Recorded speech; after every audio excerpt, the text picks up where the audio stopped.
সুজাতার ইচ্ছাটা নাই আপনাদের সকলকে সুস্বাগত।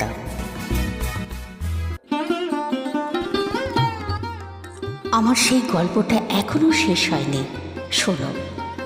পাহাড়টা আগেই বলেছি ভালোবেসেছিল মেঘকে, আর মেঘ কিভাবে শুকনো খটখটে পাহাড়টাকে বানিয়ে তুলেছিল 26 বছরের ছোকরা, সে তো আগেই শুনেছ। সেদিন ছিল পাহাড়টার জন্মদিন। পাহাড়ে মেঘকে বললে, আজ তুমি লাল শাড়ি পরে আসবে। মেঘ পাহাড়কে বললে, আজ তোমাকে স্নান করিয়ে দেব চন্দন জলে।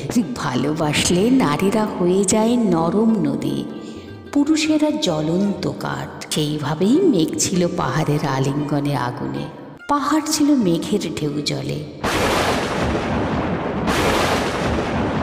হঠাৎ আকাশ জুড়ে বেজে উঠল ঝড়ের জগঝম্প। ঝাঁকড়া চুল উড়িয়ে ছিনতাইয়ের ভঙ্গিতে ছুটে এলো এক ঝাঁক হাওয়া। মেঘের আঁচলে টান মেরে বলল, ওর ছুরি তোর বিয়ে। এখনো শেষ হয়নি গল্পটা।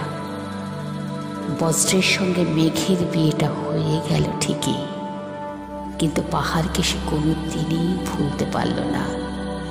বিশ্বাস না হয় চিরে দেখতে পারো পাহাড়টার হাড় পাঁজর, ভেতরে থই থই করছে শত ঝর্ণার জল।